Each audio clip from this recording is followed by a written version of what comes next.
فأعوذ بالله من الشيطان الرجيم. بسم الله الرحمن الرحيم.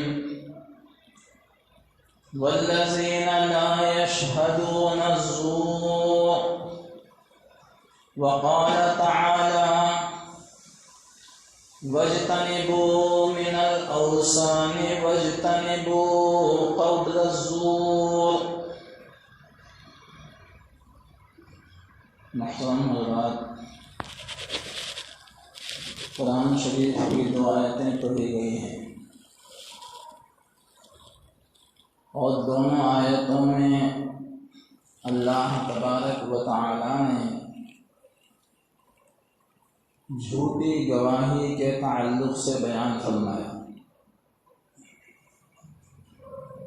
آپ کو معلوم ہے کہ جھوٹی گواہیوں کی وجہ سے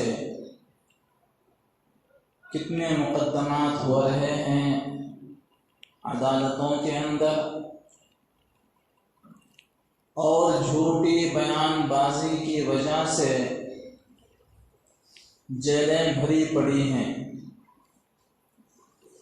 جھوٹی گواہی بہت بڑا گناہ ہے. جناب نبی پاک صلی اللہ علیہ وسلم نے ارشاد فرمایا کہ جو انسان جھوٹی گواہی دیتا ہے اس کا وبال یہ ہے کہ قیامت کے دن پاؤں ہٹنے نہ پائیں گے کہ اللہ تبارک و تعالی اس کے لیے دوزخ کا فیصلہ فرما دیں گے. دوزخ کا فیصلہ ہو جائے گا اس انسان کے لیے جو جھوٹا گواہ ہوگا. جھوٹی گواہی اتنا بڑا گناہ ہے. ایک دفعہ کا ذکر ہے کہ حضرت ابو بکر صدیق رضی اللہ تعالی عنہ اس حدیث کے راوی ہیں. حضور پاک صلی اللہ علیہ وسلم نے فجر کی نماز پڑھائی اور فجر کی نماز پڑھانے کے بعد یہ ارشاد فرمایا کہ اے لوگو، کیا آپ کو معلوم ہے کہ سب سے بڑے گناہ کون سے ہیں؟ صحابہ نے انکار فرمایا اور یہ فرمایا اللہ ورسولہ اعلم، اللہ اور اس کے رسول زیادہ جانتے ہیں. حضور پاک صلی اللہ علیہ وسلم نے پھر ارشاد فرمایا کہ غور سے سنو، سب سے بڑے گناہ 4 ہیں. ان میں پہلا گناہ یہ ہے کہ اللہ تبارک و تعالی کے ساتھ شریک ٹھہرانا. ہم اللہ کے اوپر ایمان لائے اور ایمان لانے کے بعد، مسلمان ہونے کے بعد پھر ہم ایسے کام کرتے ہیں جو کام کرنا شرک ہے. یہ سب سے بڑا گناہ ہے. اس کے تعلق سے قرآن شریف میں کئی جگہ اللہ نے ارشاد فرمایا ان اللہ لا یغفر ان یشرک بہ ویغفر ما دون ذلک لمن یشاء، کہ اللہ تبارک و تعالی مشرک کی بخشش نہیں فرمائیں گے، اس کے علاوہ جس کی چاہیں گے بخشش فرما دیں گے. تو حضور پاک صلی اللہ علیہ وسلم نے ارشاد فرمایا کہ سب سے بڑا گناہ اور ان گناہوں میں سب سے پہلا وہ شرک ہے، اور دوسرے گناہ کے تعلق سے بیان فرمایا کہ دوسرا بڑا گناہ ماں باپ کی نافرمانی ہے. ماں باپ بہت بڑی دولت ہے انسان کے لیے. بچپن کے حالات دیکھیے کہ کس طریقے سے ماں اپنے بچے کو جنم دیتی ہے، اللہ تبارک و تعالیٰ نے اس درد کو بیان فرمایا، ماں کی اس کیفیت کو اللہ تبارک و تعالیٰ نے قرآن شریف کے اندر بیان فرمایا۔ حملتہ امہ کرہا ووضعتہ کرہا، اللہ ارشاد فرماتے ہیں کہ جب ماں حمل سے ہوتی ہے، حملتہ امہ کرہا ووضعتہ کرہا، تو وہ بہت زیادہ تکلیفیں اٹھاتی ہے، کراہتی ہے۔ اس لیے حضور پاک صلی اللہ علیہ وسلم نے ارشاد فرمایا کہ بڑے گناہ چار ہیں۔ پہلا گناہ اللہ کے ساتھ شریک ٹھہرانا، اور دوسرا گناہ ماں باپ کی نافرمانی کرنا، اور تیسرا گناہ یہ ہے جو بڑا گناہ ہے، وہ ہے ناحق کسی کو قتل کرنا۔ اور چوتھے گناہ کے اوپر مجھے آنا ہے۔ آج جھوٹی گواہی کے تعلق سے کچھ باتیں آپ کو عرض کرنی ہیں۔ چوتھا گناہ کیا ہے؟ جب اللہ کے نبی صلی اللہ علیہ وسلم یہ گناہ فرمانے لگے تو ٹیک لگا کر کے بیٹھے تھے، فوراً چوکنا ہو کر کے بیٹھ گئے، کمر کو سیدھی کر لیا۔ صحابہ کرام رضی اللہ عنہم اجمعین نے سوچا کہ یہ تو کوئی بہت بڑا گناہ ہے جو حضور پاک صلی اللہ علیہ وسلم بیان کرنے کے لیے جا رہے ہیں، یہ تو بہت بڑا گناہ ہے۔ تو اللہ کے نبی صلی اللہ علیہ وسلم نے ارشاد فرمایا کہ چوتھا گناہ ہے جھوٹی گواہی دینا۔ جھوٹی گواہی دینا یہ تو دور کی بات ہے، آج کل تو معاشرے کے اندر یہ وبا پھیلی ہوئی ہے کہ پیسے دے کر کے، رشوتیں دے کر کے جھوٹے گواہ خریدے جاتے ہیں، مقدمات جاری رہتے ہیں، اور جھوٹے گواہوں کی وجہ سے ناحق قتل ہوتے ہیں، جھوٹی گواہی کی وجہ سے جیلیں بھری پڑی ہیں، جھوٹی گواہی کی وجہ سے بہت سارا مال ہڑپ ہو جاتا ہے، گھروں کے اندر فتنے ہیں، فساد ہے۔ میرے محترم بزرگوں اور دوستوں، جناب نبی پاک صلی اللہ علیہ وسلم نے ارشاد فرمایا کہ گھروں کے بھی کچھ معاملات ہوتے ہیں۔ ایک رشتہ ہے بیٹے کا، ایک رشتہ ہے بہو کا، ایک رشتہ ہے ماں کا، اور ایک رشتہ ہے اپنی بیوی کا۔ اگر کوئی معاملہ ہو جائے بیوی کے اندر یا بہو کے اندر، اور بیوی ناحق پر ہو اور بہو حق کے اوپر ہو، تو شوہر جھوٹی گواہی دے گا اور یہ کہے گا بہو کو کہ تو جھوٹ بول رہی ہے، یہ حق کے اوپر ہے، حالانکہ اس کو معلوم ہے کہ وہ ناحق کے اوپر ہے، اپنی بیوی ہے، اس وجہ سے بیوی ہونے کے ناطے جو ہے جھوٹی گواہی انسان دے دیتا ہے۔ کہیں پر ایسا ہوتا ہے کہ بھائی کا خیال رکھا جاتا ہے کہ میرا بھائی ہے، اس وجہ سے جو ہے جھوٹی گواہی دے دی جاتی ہے۔ کہیں پر ایسا ہوتا ہے کہ میرا رشتہ دار ہے اور رشتہ دار کا حق بنتا ہے، اس وجہ سے جھوٹی گواہی دے دی جاتی ہے۔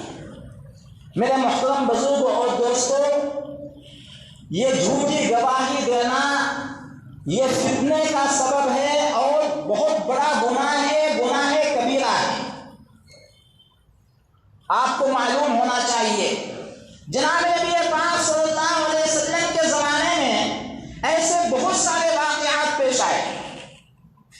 اللہ کے نبی صلی اللہ علیہ وسلم کے زمانے میں ایک اہم واقعہ یہ پیش آیا کہ ایک یہودی اور ایک منافق، مسلمان ہی تھا لیکن منافق تھا، دونوں کے اندر جھگڑا ہو گیا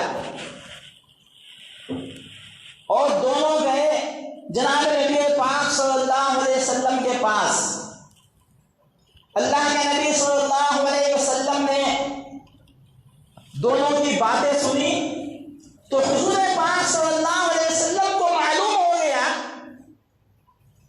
کہ یہودی حق کے اوپر ہے اور یہ مسلمان جو ہے منافق مسلمان یہ ناحق کے اوپر ہے۔ حضور پاک صلی اللہ علیہ وسلم نے فیصلہ فرما دیا یہودی کے بارے میں۔ اب یہ منافق اس نے سوچا کہ جو کفار ہیں ان کے تعلق سے حضرت عمر رضی اللہ تعالیٰ عنہ بڑے سخت ہیں، غور سے سننے کی بات ہے۔ تو یہ یہودی کو کہنے لگا کہ نہیں، فیصلہ صحیح نہیں ہوا۔ حضور پاک صلی اللہ علیہ وسلم نے فیصلہ صحیح نہیں فرمایا، چلو عمر کے پاس چلتے ہیں۔ اب یہ یہودی کو لے کر کے منافق مسلمان حضرت عمر فاروق رضی اللہ تعالیٰ عنہ کے پاس گیا اور جا کر کے ان کے سامنے اپنا دعویٰ دائر کیا، بات رکھی۔ تو حضرت عمر فاروق رضی اللہ تعالیٰ عنہ نے فرمایا کہ آپ کا فیصلہ تو امام الانبیاء کریں گے، یعنی جو نبیوں کے امام ہیں وہ آپ دونوں کا فیصلہ کریں گے، وہ ابھی موجود ہیں۔ تو منافق کہنے لگا کہ حضرت ہم وہیں سے آ رہے ہیں اور وہاں حضور پاک صلی اللہ علیہ وسلم نے فیصلہ صادر فرما دیا ہے یہودی کے تعلق سے اور اس کے حق میں فیصلہ کر دیا ہے۔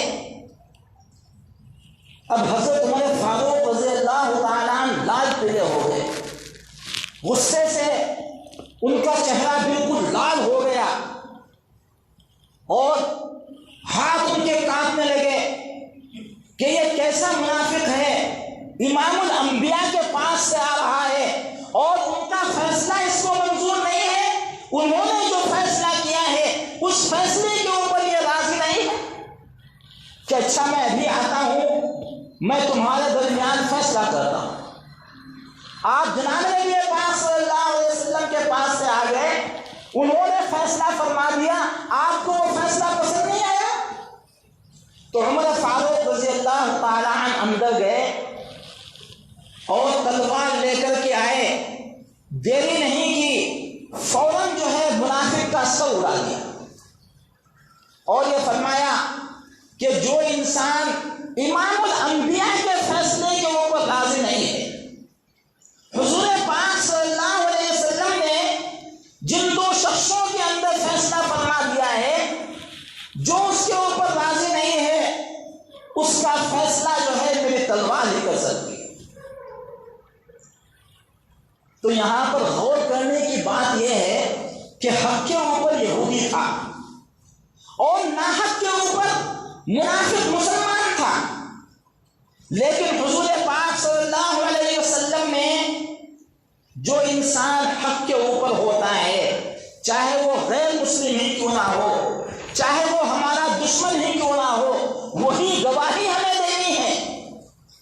ہمیں غلط قسم سے گواہی نہیں دینی۔ آج کل لوگ پیسے کے لالچ میں، روپوں کے لالچ میں آ کر کے جھوٹی گواہی عدالتوں کے اندر دے دیتے ہیں، جس کی وجہ سے بہت سارے مقدمات سال ہر سال تک چلتے رہتے ہیں۔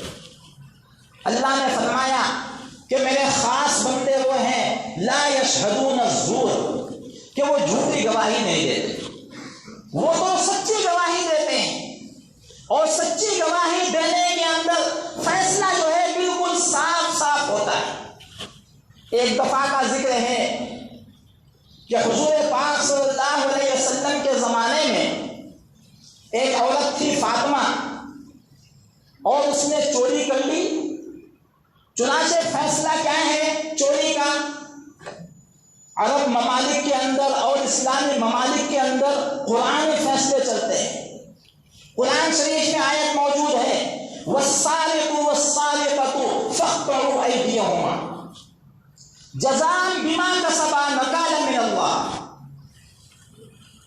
کہ چور چاہے مرد ہو اور چور جس نے چوری کی ہے چاہے عورت ہو، اس کا ہاتھ کاٹ دیا جائے۔ یہ فیصلہ ہے قرآن شریف کا۔ حضور پاک صلی اللہ علیہ وسلم نے فرمایا کہ یہ فاطمہ عورت نے چوری کی ہے، قرآن کا فیصلہ یہ لوگ کہنے لگے کہ حضرت یہ تو بادشاہ کی بیٹی ہے، یہ تو امیر کی بیٹی ہے، بڑے آدمی کی بیٹی ہے، اس کے لیے بھی کیا یہی حکم ہے؟ تو اللہ کے نبی صلی اللہ علیہ وسلم نے فرمایا کہ وہ کیسا بڑا آدمی، وہ کیسا بڑا امیر اور کیسا بڑا مالدار، میری بیٹی امام الانبیاء کی، اگر وہ میری بیٹی فاطمہ بھی چوری کرے تو میرے یہاں یہی حکم ہے، قرآنی حکم، کہ اس کا بھی ہاتھ کاٹا جائے۔ اس لیے میرے محترم بزرگوں اور دوستوں، اللہ تبارک و تعالیٰ نے ارشاد فرمایا لا یشہدون الزور، گواہی جھوٹی نہ دو، اور جھوٹی گواہی جو صفت ہے یعنی نہ دینا، کن لوگوں کی صفت ہے؟ وہ رحمان کے بندوں کی صفت ہے۔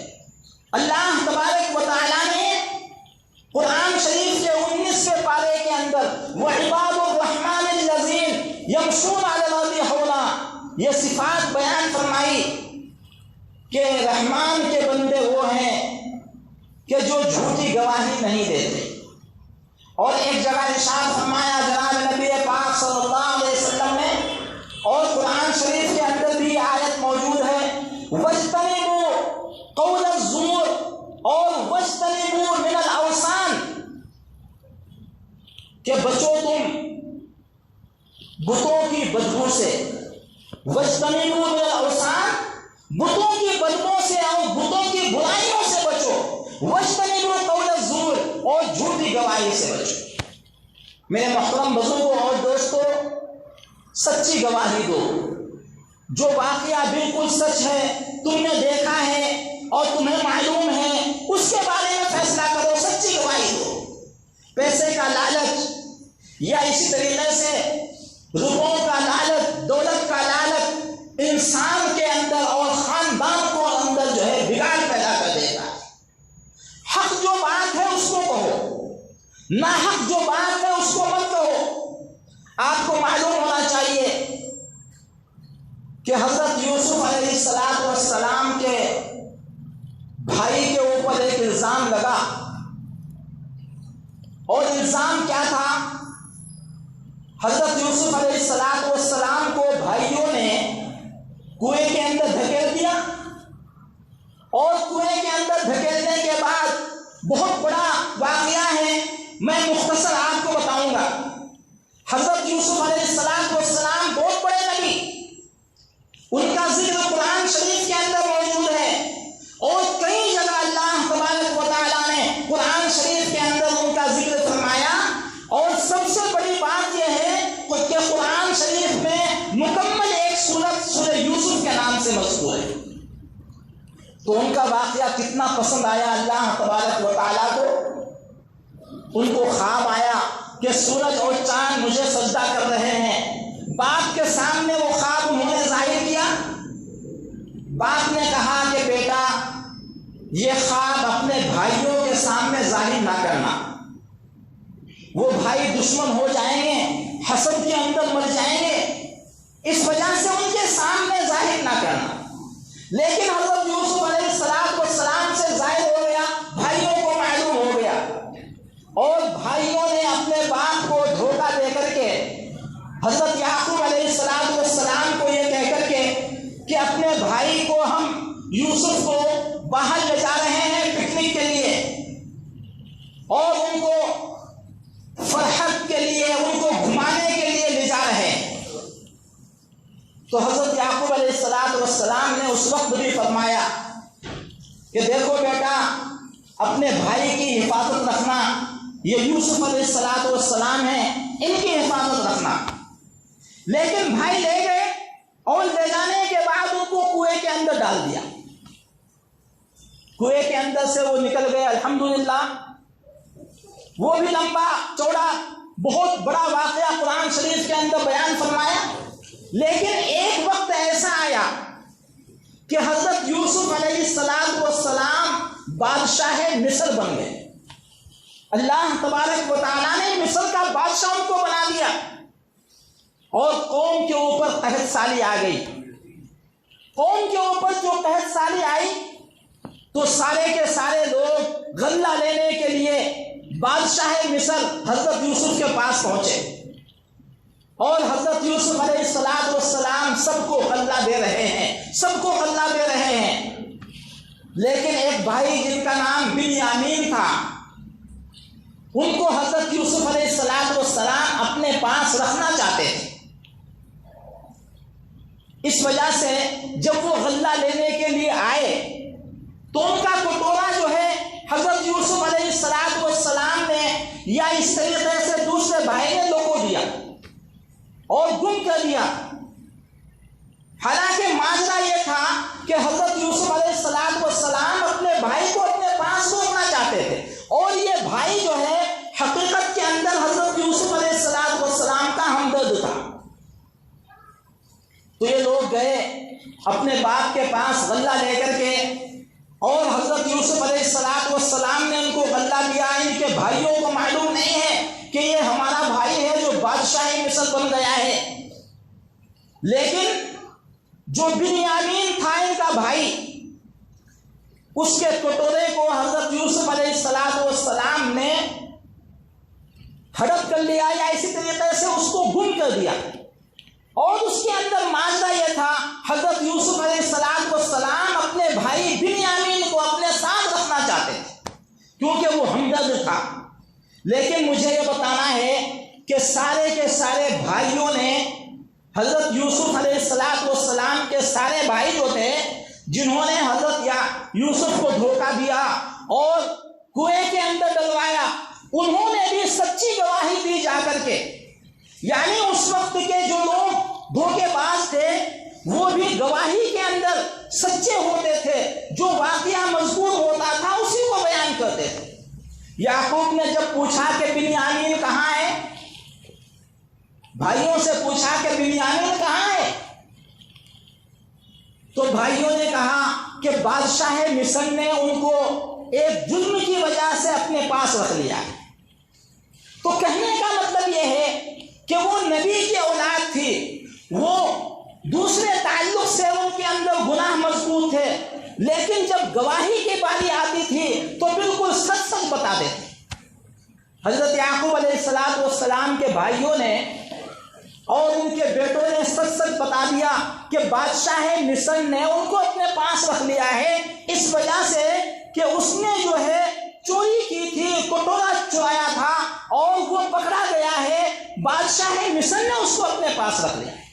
اس وجہ سے قرآن شریف نے بھی حکم دیا کہ سچی بات کہو، یا ایھا الذین آمنوا اتقوا اللہ وکونوا مع الصادقین، اے ایمان والو اللہ سے ڈرو، وکونوا مع الصادقین، اور سچوں کے ساتھ ہو جاؤ، واجتنبوا من الرجس واجتنبوا قول الزور۔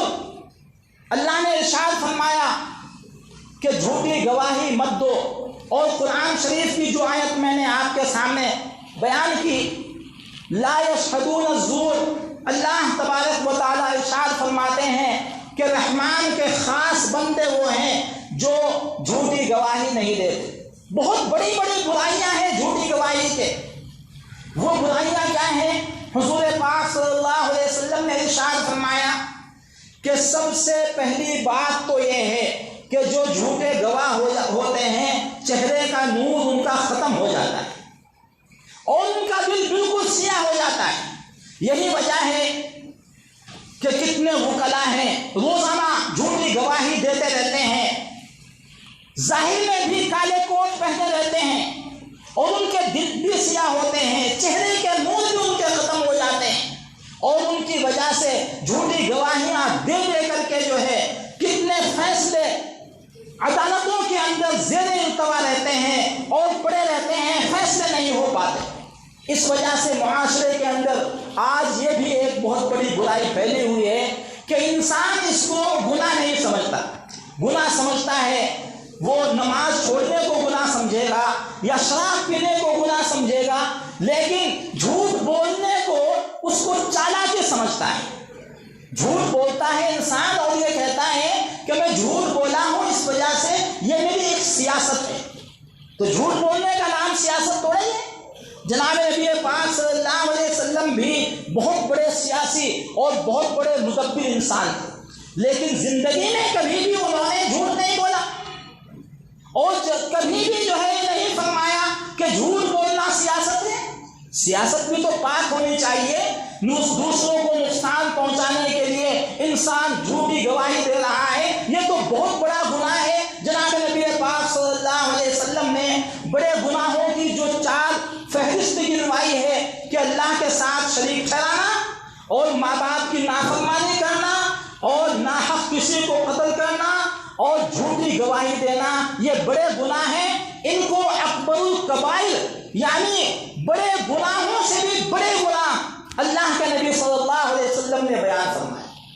اس لیے چاہے چھوٹا معاملہ ہو، ہمارے گھروں کا معاملہ کیوں نہ ہو، کیونکہ گھر کے اندر بڑا جو ہوتا ہے وہ سمجھو باپ ہوتا ہے۔ اب باپ کے سامنے جو ہے بیٹے بھی ہیں، دوسرے ہمسائے بھی ہیں، اگر دونوں کے اندر کوئی اختلاف آ جائے اور بیٹا نا حق کے اوپر ہے اور دوسرا جو پڑوسی ہے وہ حق کے اوپر ہے، باپ کو چاہیے کہ دوسرے پڑوسی کے تعلق سے گواہی دے، اور اپنے بیٹے ہونے کے ناطے جو ہے اس کے تعلق سے جو ہے گواہی نہ دے، وہ جھوٹ ہو جائے گا، انسان گناہ کے اندر داخل ہو جائے گا۔ اس وجہ سے باپ جو ہوتا ہے وہ نگہبان ہوتا ہے، اور اس کی ضرورت ہے یہ کہ وہ فیصلے صحیح طریقے سے کرے، چاہے وہ خونی رشتہ ہو، چاہے وہ نکاحی رشتہ ہو، چاہے وہ برادران کا رشتہ ہو، چاہے وہ خاندانی رشتہ ہو، ہر رشتے کے اندر سچی گواہی دے کر کے سچے فیصلے جو ہے کرنے چاہیے۔ اللہ سے دعا ہے کہ اللہ تبارک و تعالی اس برائی سے ہمیں چھٹکارا عطا فرمائے اور ہمیں سچی بات کہنے کی توفیق عطا فرمائے۔ آمین وآخر دعوانا ان الحمدللہ رب العالمین۔ جن حضرات نے سنت نہیں پڑھی وہ سن لیں۔